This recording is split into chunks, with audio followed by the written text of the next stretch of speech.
वैसे कांग्रेस में पार्टी अध्यक्ष पद चुनाव को लेकर हलचल बढ़ी हुई है। अशोक गहलोत ने अध्यक्ष पद के लिए नामांकन करने का इशारा कर दिया है। वहीं शशि थरूर ने सीईसी चेयरमैन मधुसूदन मिस्त्री से मुलाकात की, चुनाव लड़ने के इरादे जाहिर कर दिए। कांग्रेस अध्यक्ष पद की चुनावी हलचल को लेकर सीईसी चेयरमैन मधुसूदन मिस्त्री से खास बातचीत हुई है, वो आपको दिखा रहे हैं। कांग्रेस में पार्टी अध्यक्ष पद के चुनाव को लेकर हलचल बढ़ी हुई है। इस वक्त हमारे साथ सेंट्रल इलेक्शन कमेटी अथॉरिटी जो है, जो कि इसके पूरे चुनावी प्रक्रिया को करा रही हैं, वो चेयरमैन है मधुसूदन मिस्त्री। आपके नेतृत्व में चुनाव हो रहा है और इस चुनावी मुकाबले पर नजरें लगी हैं।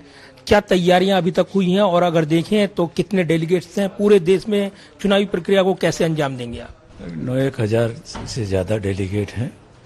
नॉमिनेशन जब फाइल होगा तब हम नॉमिनेशन को स्क्रूटिनी करके विड्रॉल पीरियड के बाद में कितने कैंडिडेट रहते हैं वो हम जाहिर करेंगे।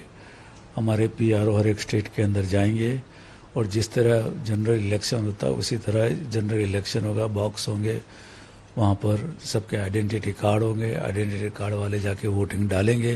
प्रेफरेंशियल वोट सिस्टम है, तो 2 या 3 कैंडिडेट से ज़्यादा है तो 1, 2, 3, 4 ऐसा प्रेफरेंस दे के वो लोग उसमें वोट डालेंगे। वो वोट का जो बॉक्स है फिर वहाँ से दिल्ली लाया जाएगा और दिल्ली में फिर 19 तारीख को काउंटिंग होगा।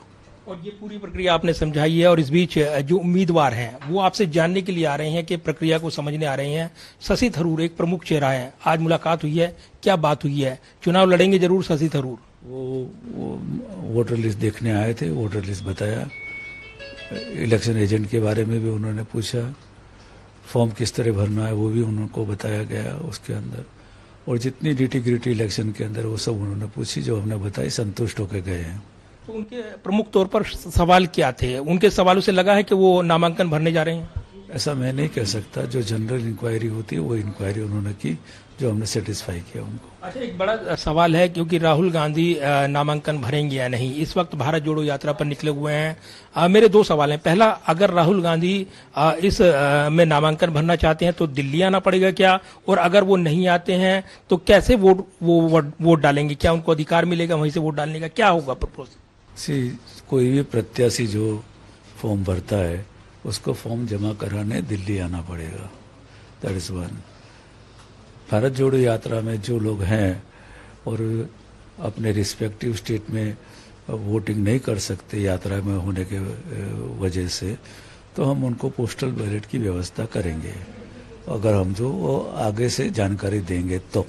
यानी वोटिंग के लिए कहीं से भी वोट डाल सकते हैं, लेकिन अगर चुनाव लड़ना है तो दिल्ली आना पड़ेगा, नॉमिनेशन के लिए आना पड़ेगा।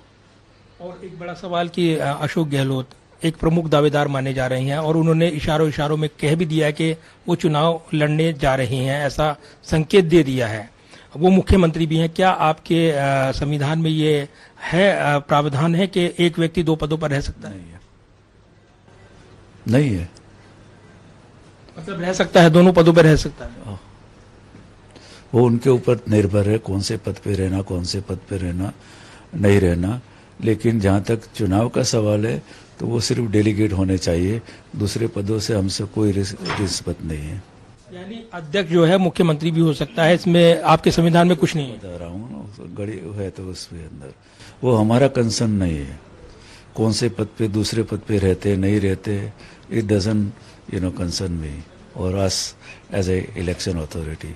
वो डेलीगेट होने चाहिए, दैट्स इट। और डेलीगेट्स और जो खास तौर से आपने पीआरओ बनाए हैं उनकी बैठक भी कर रहे हैं, क्या महत्वपूर्ण दिशा निर्देश आप दे रहे हैं? रिटर्न में देंगे उनको, हम डेमोन्स्ट्रेशन में बताएंगे किस तरह इलेक्शन कंडक्ट होगा। धन्यवाद बात करने के लिए। और मधुसूदन मिस्त्री सब कुछ बयान कर रहे थे और जिस तरीके से हलचल बढ़ी हुई है कांग्रेस में अध्यक्ष पद के चुनाव को लेकर, उस पर तमाम नजरें लगी हुई हैं। कैमरामैन विदर्भ के साथ प्रदीप कुमार, टोटल न्यूज दिल्ली।